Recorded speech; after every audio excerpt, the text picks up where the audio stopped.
standing by to tackle all of the breaking news with Congressman Jim Jordan, Congressman Darrell Issa, Michelle Malkin, Tom Fitton, Dan Bongino, to name a few.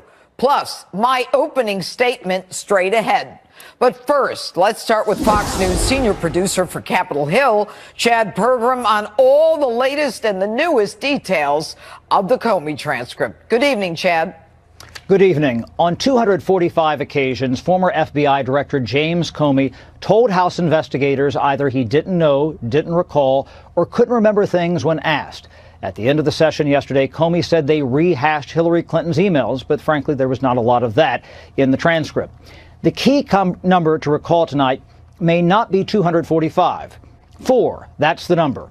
Here's the most significant part of the transcript. Comey said the FBI, quote, opened investigations on 4 Americans to see if there was any connection between those Americans and the Russian interference effort. Those 4 Americans did not include the candidate. That means President Trump. At different points in the interview, Comey defended special counsel Robert Mueller. He said he admires Mueller, said he would bet his life, that's a quote, that Mueller would do things the right way. Comey says he doesn't even have Mueller's phone number and that they aren't friends. Now, there's been a lot of criticism directed at former FBI agent Peter Strzok, his text messages, and whether or not he had anti-Trump bias. Comey told House members that it was Strzok who helped him draft the October 28, 2016 memo about Hillary Clinton. The Clinton campaign says that memo is why they lost the election. So Comey says it's hard to believe that Strzok was in league with Clinton and against Trump. Comey said yesterday in the hall and behind closed doors on Capitol Hill that he had confidence in the FISA process and the warrant to surveil Carter Page. But when asked who would sign off on the investigation of a major political campaign, Comey said he didn't know. Comey also said that he felt that President Trump asked him to halt the probe during their February 2017 meeting. Comey says that's why he wrote his memorandum. In addition, Comey says that President Obama did not ask him to investigate the Trump campaign. Now, this isn't over. Comey appears before the committees again on December 17th. Also, former Attorney General Loretta Lynch is due within a few days for an interview. Still, many conservatives aren't satisfied with this investigation. Republican Florida Representative Matt Gaetz says the way the committees handled this reminded him of, quote, the death rattle of Republican oversight. Jeanine? All right, Chad, thanks so much.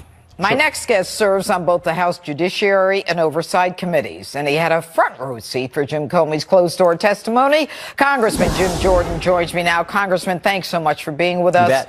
All right, so you were in the room at the time. Yep. 245 times, Comey, who was the head of the FBI in one of the most important cases in American history, a FISA warrant that was funded by the Clinton campaign and Hillary Clinton to spy on someone working in the Trump campaign, and that's the least of it, says he doesn't really know or remember that part of it. Did you believe him? Well, you're right. 245 times he says don't remember, don't recall, and don't know. What was most, I guess, the biggest takeaway for me was the don't know part. Specifically, he didn't know much about Christopher Steele, the guy who they used his work product, the dossier, to go get the warrant to spy on the Trump campaign. He didn't know. He never met Chris Steele. Didn't know the relationship that Christopher Steele had with Bruce Orr, specifically that Christopher Steele was passing information to Bruce Orr, who was then giving it to the FBI. Didn't know that Christopher Steele was terminated for talking to the press. Didn't know he had talked to the press. Didn't know they continued to work with Christopher Steele after he had been terminated and continued to get his information. So I was mostly struck by that. Here's the key player, the guy who put together the dossier that was the basis for getting the warrant.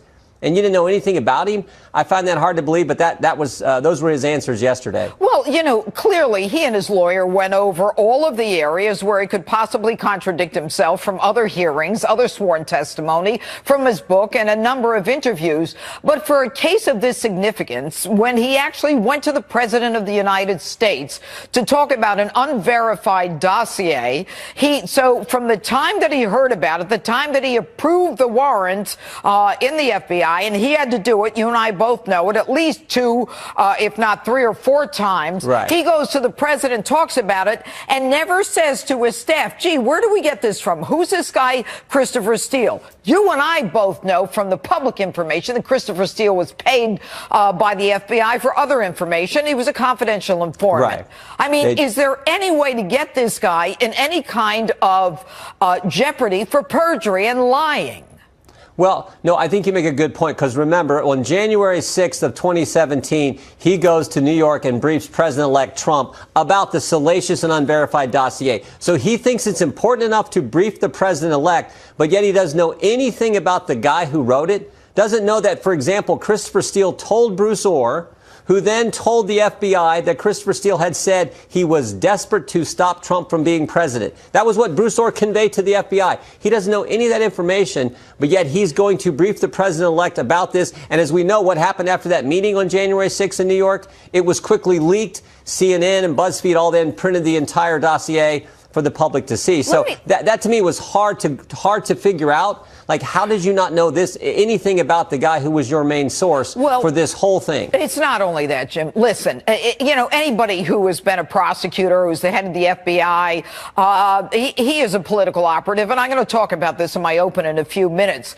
But I guess one is left with, Jim, and this is nothing on you because you fought so hard, but one is left with certain questions like, will the Clintons ever be held accountable? Will Jim Comey, who decided to, and who was insubordinate, according to the inspector general, by jumping into the attorney general's shoes and saying, I'm going to exonerate her, no prosecutor would try the woman. Is he ever going to be held accountable? The Clintons. What about the Russia collusion? You guys, with all due respect, to get to this guy now, 2 or 3 weeks before the beginning of the year, I'm embarrassed for you. No, I really am. Look, it should have happened a long time ago. So why didn't it? Jim, why didn't it? You're a fighter. I know, and we've been pushing for it, and I tell you what we're pushing for now, Judge. Jim, who stopped you? Ultimately, it's the House leadership and it's the chairman who decide these things.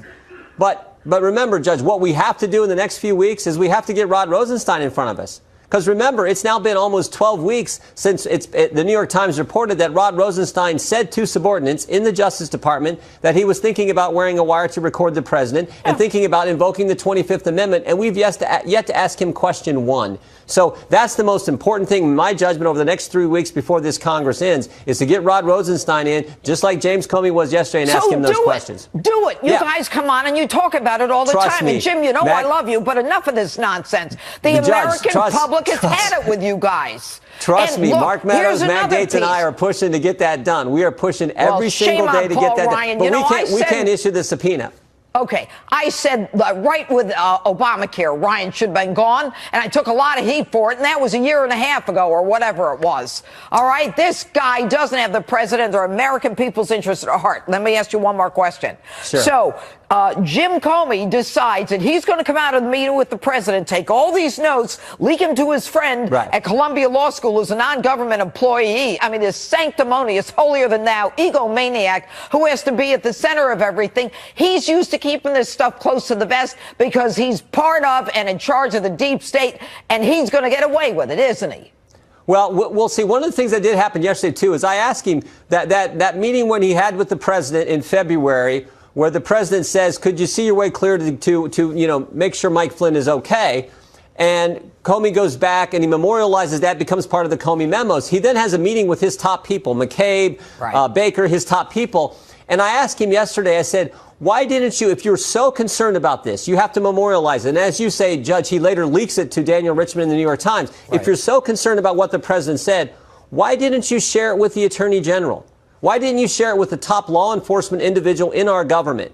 And his answer was, oh, well, we thought Jeff Sessions was going to be recusing himself at some point. So what? He hadn't recused himself at that point. He had not. And share that information. But I think it points to Comey, the same way he handled the Clinton investigation and took it away from Loretta Lynch.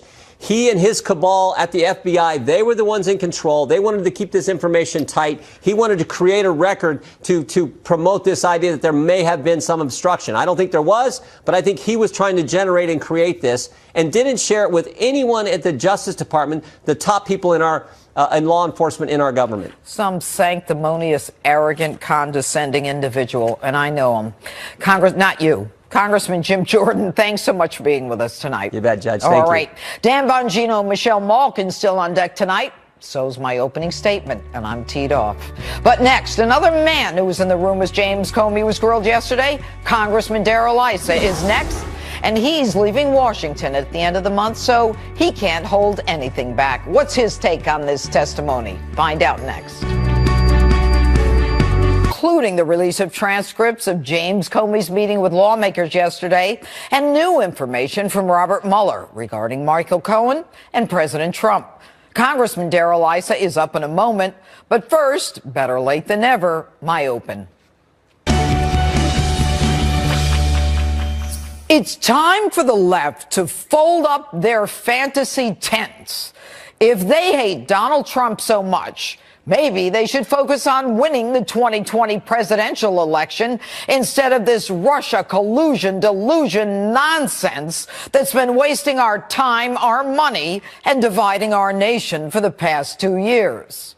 The nonstop personal vendetta against the president by Mueller and his rabid team of Trump-hating prosecutors, breathlessly reported by the Trump-hating media at every turn, is so intense that they proudly beat their leftist chests every time they issue an indictment against someone, anyone, most of whom are living in Russia and will never be brought to justice here or anywhere else for that matter, or have been indicted for events that preceded Trump, or for lying to the FBI, which we later find out wasn't even considered a lie by the FBI agents, or is so serious that one guy got a whopping 14 days in jail.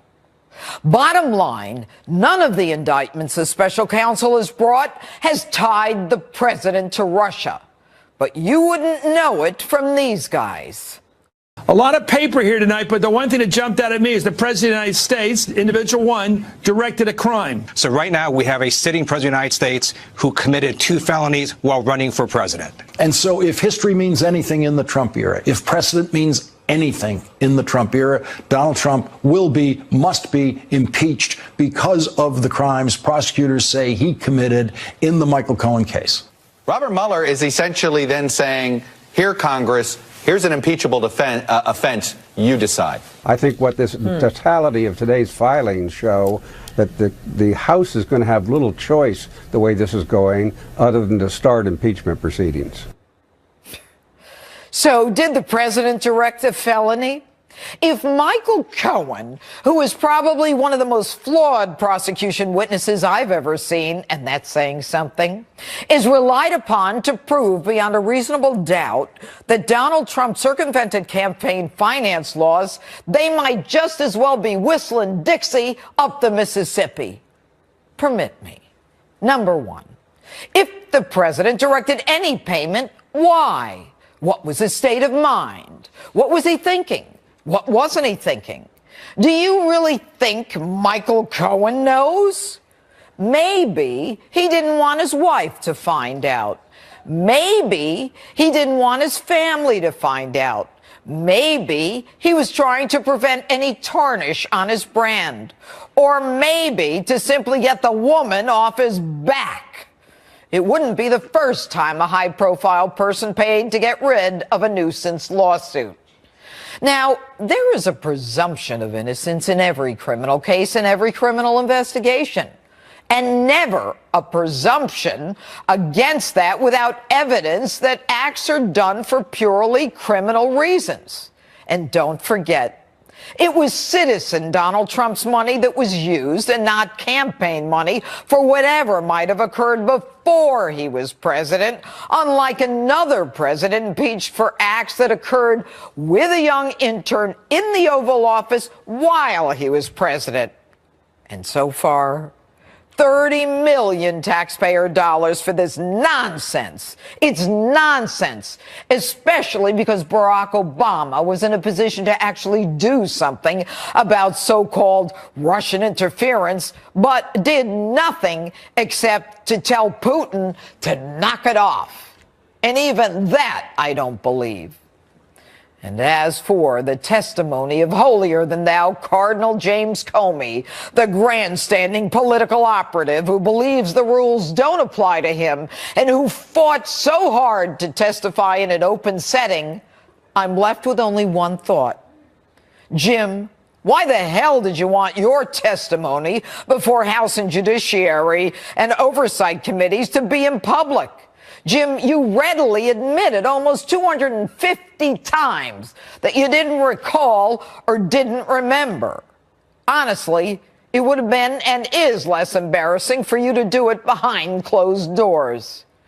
But Slippery Jim says he doesn't remember important facts about the most important FISA case in American history that required his approval.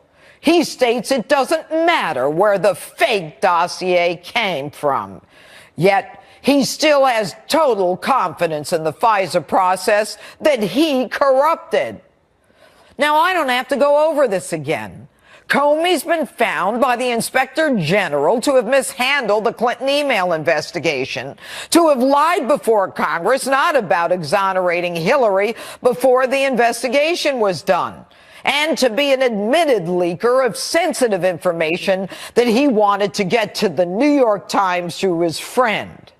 And when asked if he would have fired the lovers on his staff, Peter Strzok and Lisa Page, who openly communicated their hatred and disdain for candidate Donald Trump, yet all the while investigating him, Comey states he can't answer in the abstract. He doesn't deny he would have allowed them to stay on the Clinton investigation in spite of their hate, as long as they gave an explanation. No surprise, Jim, since you're a pal of the Clintons. But most shocking is Comey's role in the theater of the absurd.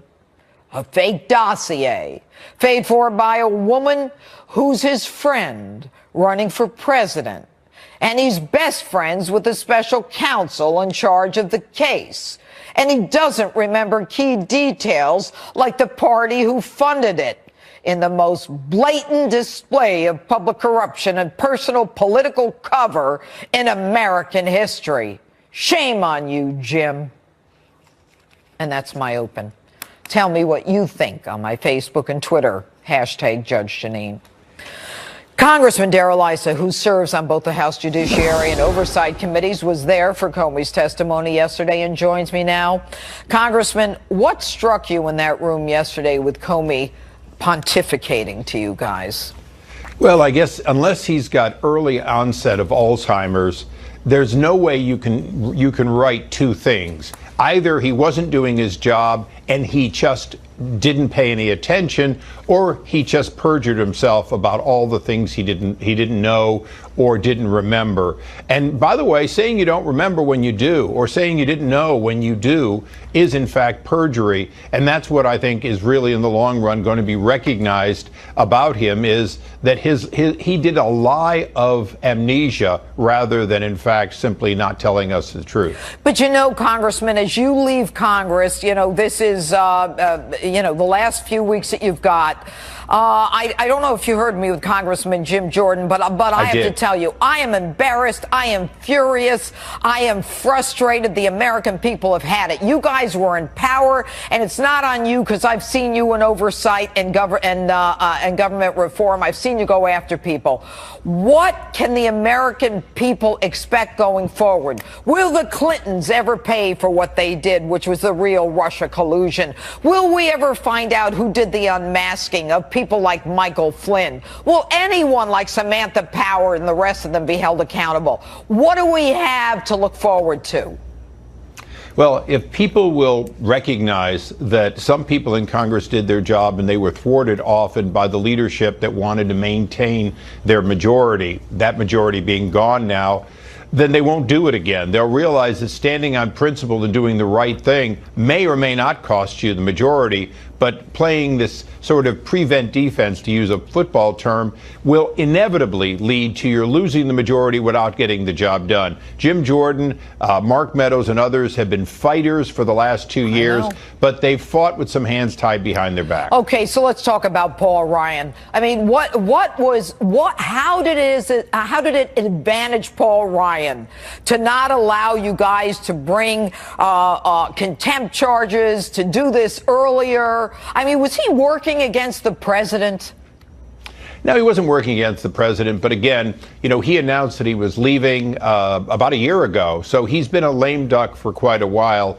And quite frankly, Chairman Goodlatte, although he's a good man, I don't think he saw the reality that you have to do everything immediately because the other side is running out the clock on you.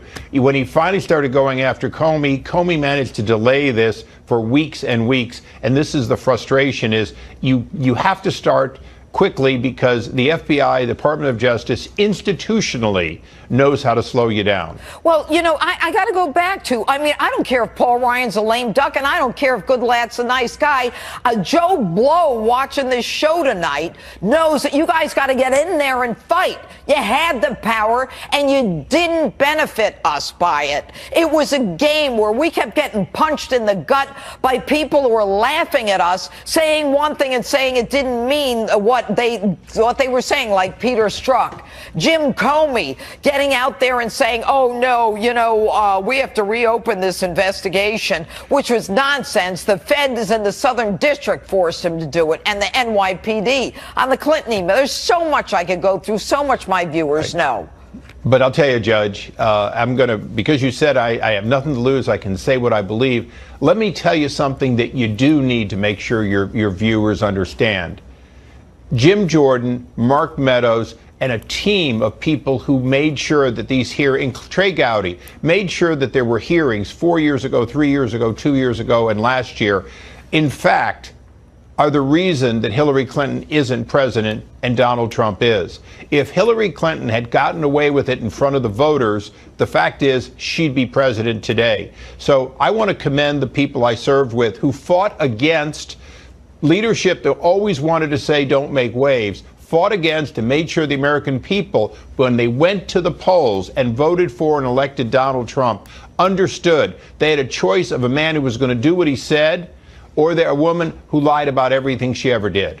Well, Congressman Darrell Issa, I must tell you that, my viewers, that I personally am sad that you're leaving. I think you've done a great job. I don't know if anybody congratulates you in the end or if you even get a watch that says congratulations. But we thank you for your service to this country. Jeanine. We thank you for being honest and for doing what you did. Thanks so much for being with us, Congressman. Keep fighting. Oh, no worries.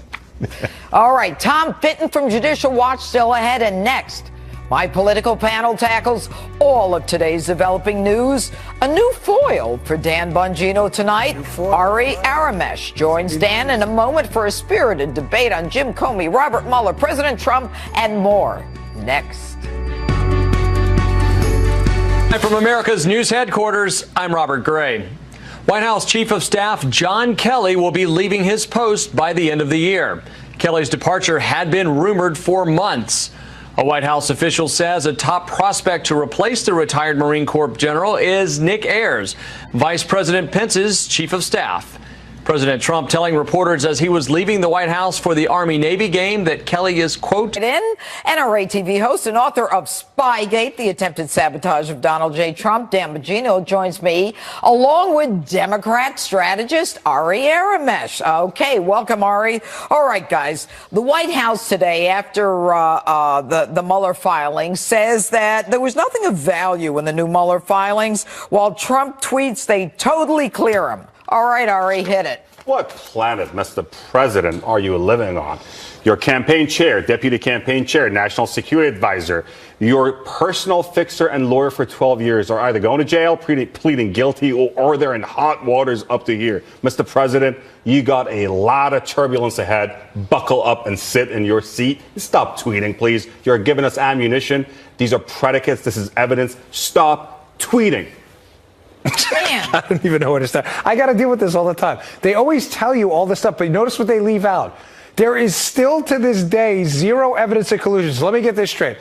For the last 2 years, $30 million later, we have this investigation. We have taxi cab confessions. We have FARA violations. A guy didn't declare he was a lobbyist. Why are they all going to jail? Wait. Hold on. We have a guy. We have a fibber, and we have another guy. Why are they all going to jail? Because we have $30 million of government assets applied to. Cohen he's getting recommendation for 3 years. Where's the collusion? Where's the collusion? Collusion is one every one of these guys. Hold on one second. Hold on. Cohen, said right during the campaign, they sat down at the Trump Tower talking about business and Russia, trying to get in touch with Putin, give him a $50 million apartment or condo in New York. Let me ask you, wait, hold on. You know what, to be nice with him. And guess what? When when a presidential candidate comes out and says, hey, WikiLeaks, we're talking about Julian Assange, the dirtiest of the dirtiest, says Julian Assange jeopardize American lives, jeopardize classified information, but I want dirt on Hillary. If that's not treason, I don't know what treason is. Wow. Let me ask you a question. So meeting with Russians is a bad thing, right? Absolutely. You know what? Meeting with the advocary to try to get elected is a betrayal of American identity. That was a filibuster, but it bothers you, right? So we've established your principles that meeting with Russians Roger are bad. that. Does it bother you at all that the Russians that showed up to meet in Trump Tower are connected to Hillary Clinton's orbit? That is, again, what planet? Okay. What planet? All right, I'm sorry, you just don't know the facts of the case. The lawyer, Natalia Veselnitskaya, folks, please call us at home because let's Wikipedia. No, time out. Let me respond, because you will see that you're going to be embarrassed by this. Veselnitskaya worked for Fusion GPS, who was working for Hillary, and Rinat Akhmetshin. Hold on, stand by. The cousin of the guy who went to someone's bar mitzvah in 2009 had a guy who did his bris back in 2010. Wow, that is our evidence. Smoking gun. He suggested on the air, and I got him on the record, that meeting with Russians was bad. But apparently working with people who actually are Russian to get political intel is not bad. The intel guy who shows up at the scene, Rinat Akhmetshin, do you know who his lawyer is? Again, his guy who went to someone's bar mitzvah in 08, who's got a neighbor, who's got a cousin who works at some joint and is connected to the Bananas and the Gambinos. Now that's your evidence? His wife was actually a higher-up in the Bill Clinton administration. Wait a minute. Let me make it direct, Ari. Let's do it. Focus. $145 million from the Russia company that they sold uranium to. 20% of American uranium. Have you heard of $500,000 in Bill. Don't interrupt me. We have something called $500,000 in Bill Clinton's pocket for a 20-minute speech in Moscow. Those are not facts. Those are not facts. But I got news. Television. Judge, 2019 is going to be a great year because these guys are in so much trouble. So much trouble. So angry because you lost. Go ahead. Let's talk about Michael Cohen. I want to talk about. We talked about. Let's talk about Mueller. Yeah. Okay. Jim Comey says, I'm not friends with Mueller. Who's he kidding? Yeah, and Mueller, it's odd that he's found all these kind of like taxi cab confession stuff and all this other nonsense with them. But you just pointed out a fact, and Ari's running from it. Bill Clinton did, in fact, this is a fact, whether you think it's a fact or not doesn't make it not a fact, took $500,000 from a bank that was intimately involved in gauging the financial viability of the Uranium One sale. I don't know how that's, so you have a problem with meeting with Russians, but you don't have a problem taking $500,000 from a Russian bank involved in the sale of our uranium? That doesn't strike you as odd? The two things are going to happen. Go ahead. The Republicans in the Senate don't have the guts to convict a president after impeachment. Hold on. You're not answering what he's saying. Don't tell me to hold on. Respond to what he said. The day Trump loses the election and Melania leaves him because of all the porn star this and porn star that. You know, it's just this is a very and President Trump is a nice guy. Why so thin-skinned? Leave Melania out of it. No, she's part of this game. She's a class act and a lady with higher Michelle approval. Obama was a class act. Oh, really? Michelle Obama is a true lady. And guess what? Melania Trump, if she cannot plagiarize for once, if she can write a book without plagiarizing, I'd be friends with Melania too. But you know what? Melania's going to leave the president the moment he's out of office. And you know what? You're out of line. And the president can hire any porn star he wants. You're out of line. He can hire any porn star he wants. Ari, does it bother you that the Hillary Clinton dossier that she paid for, that the guy who wrote it said he got the information from Russian intelligence? It bothers me the president is compromised. That doesn't bother you. And he's paying off porn stars. And it bothers me that the family values crowd in this country is okay. With a president who doesn't even know how to say the Lord's Prayer. That's the problem. That's the problem. But paying off Russians, he has no problem. Paying off hookers and prostitutes and you name it. Prostitutes. Donald J. Trump. Mr. President, time to resign. Even Christopher Steele admits he can't verify the dossier. The head of the FBI, don't laugh at me. The head of the FBI. I'm laughing at the idea. It's so out of whack. It's so out of whack. The head of the FBI who goes to brief the president 4 months after he uses that dossier, a fraud on the FISA court, which should be investigated. Yep. He goes in and says, I can't verify it. There are a bunch of bobos in the Trump can't sleep well, and he can't sleep well. And he's going to have a lot of sleepless nights, Judge. Yeah, and guess you what? Guys, you know what? We're going to give him help because he deserves it. He deserves you know what? Why don't you we be picked a up 40 seats. Loser. Last word. We picked up 40 seats. The loser is the GOP, Judge. We also won back the Senate. These guys are terrified. They have nothing on impeachment. They've been at it for 2 years. They're conspiracy theorists. They know they're going down that road. There is zero evidence of collusion, and they're panicking. So next thing they're going to tell us is that Cohen was arrested for jaywalking. We should impeach the president. Dan Bongino, Ari Aramesh, thanks so much.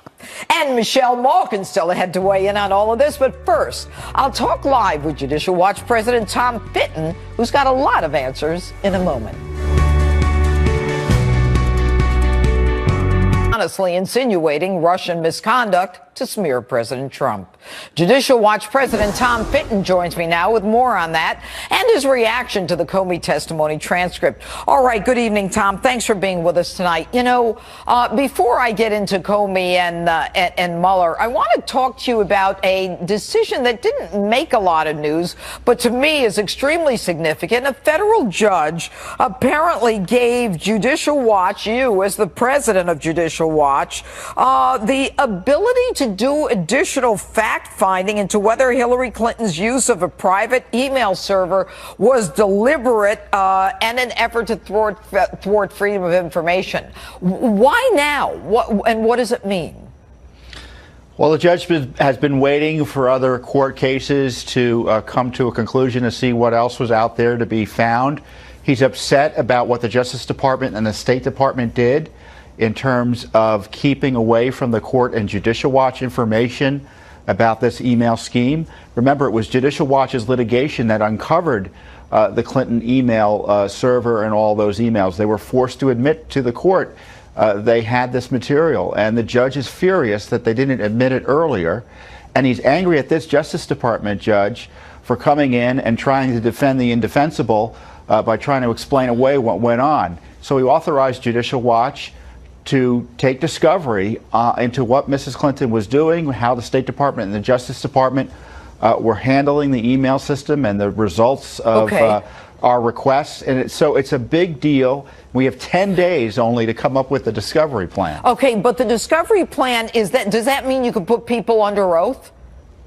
Yeah, it would mean we would take testimony of witnesses and gather documents and the sort of other evidence gathering lawyers engage in as they're trying to comply here with a court order. We have a court mandate to do this. Okay. Now, the interesting thing is, you know, I had Congressman Issa and Congressman Jordan on, and I wasn't too happy with the fact that all this stuff is happening now, just a couple of weeks before the Democrats take over. We had all three House, the Senate, and the White House, and very little was done. But Congressman Issa took solace in the fact that by bringing this stuff out, and you are the tip of the spear as it relates to identifying information that even Congress can't get, that is in itself somewhat satisfactory in terms of getting some semblance of justice. But in the end, will Hillary Clinton, you believe, ever be made accountable for all of the not just injustices, but all of her dalliances from the law? It's going to be up to Bill Barr, the new incoming Attorney General, whether or not he's going to allow James Comey have the final word as to what Hillary Clinton did. There's still a lot of more information to be found. Remember, she not only violated the laws against the mishandling classified information, but she took government documents, she destroyed them. Yeah, there's all sorts of concerns about her truthfulness. She deleted 30,000 emails. I mean, I'm sorry, go ahead. Yeah, and the truthfulness of her testimony. I haven't heard this Justice Department, maybe you have, Judge Jeanine, describe what it thinks about what James Comey did. Do they agree that with James Comey that she didn't violate the laws against mishandling classified information, that no reasonable prosecutor would have brought a case? Silence. And I'm tired of the silence, but thankfully there's a court interested in getting additional information about what she did, and that's all we can do is get the information out there, and if prosecutors don't do their job, that's why the American people are unhappy. And frankly, it's why the president ought to be extremely unhappy. Well, Tom Fitton, thank you for what you're doing and the efforts of your getting information before the American public that Congress cannot, irrespective of whether we get justice in the end. I think that, sunlight is the best disinfectant. Tom Fitton, thanks for being with us. You're welcome. All right. And syndicated columnist and author Michelle Malkin is next.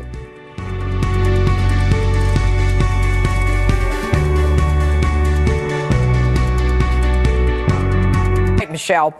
A lot to talk about. I'd like to start with, the Mueller probe and the left and MSNBC, CNN, and everyone saying the impeachment is coming immediately or the indictment is coming immediately. What say you? Well, it's a roller coaster of bloviation, hyperventilation, and still the same bottom line that you outlined so well in your opening statement, Judge. There is still not one shred, not one iota of evidence of any kind of Russian collusion and President Trump. And yet they continue, and this is what they're going to do. They announced it even the day before Trump ever took office, that the plan here, the plan all along has been resistance, resistance, resistance. And so, of course, they're going to be screaming bloody impeachment at the top of the lungs, even though at the end of the day with this Comey transcript and the release of it, even with the redactions, still nothing, nothing, nothing. The bottom line, that dossier is still fake. Mueller is a snake and Comey is a flake. Let's talk about Comey and Mueller. Oh, look, Comey is denying that he and Mueller are pals when just about everybody knows that the two of them were part of the same team in that John Ashcroft hospital room when Comey went in and saved the world, or at the very least America, relying on Bob Mueller and the FBI. And their careers have crossed and they've worked together for years. What say you on that? Yes, I've got whiplash because it was the mainstream media itself, the anti-Trump media, the Washington Post, which had a long piece about the best buds, Mueller and Comey, and now denying it simply because President Trump tweeted about it and tweeted what the truth actually is. With Comey especially too. Look, here's somebody who's got more holes in his memory and his brain than an industrial-sized colander. Fidelity, bravery, integrity, and the guy denied knowing. I mean, as much as the I don't remembers bother me, it's the I don't knows. 166 of them in that transcript to basic questions about whether he knew whether Christopher Steele was working for Fusion GPS at the same time that he was collaborating with the FBI. Basic questions about whether they had presented the exculpatory evidence that not obligated, but they are legally required to present to the FISA court. And what I think the American people need to be most outraged about is the weaponization of FISA for political ends to stop Trump. And you know what? In that regard, Michelle, let's talk for a minute about the fact that this FISA court knows that it was used. This FISA court knows that in the end, the repeated signing of the warrant, I believe 3 times, on what is still today an unverified dossier paid for by a candidate, and no one's saying boo. What is John Roberts doing? What is the Chief Justice of the United States doing when his court was one upon which a fraud was committed? Absolutely correct, Judge Jeanine. Where is the accountability for this? The weaponization, the corruption of our FISA courts, which were intended, which were erected to protect our national security, and now are meant to protect Democrat operatives and Democrat moles and the entire swamp, which is committed to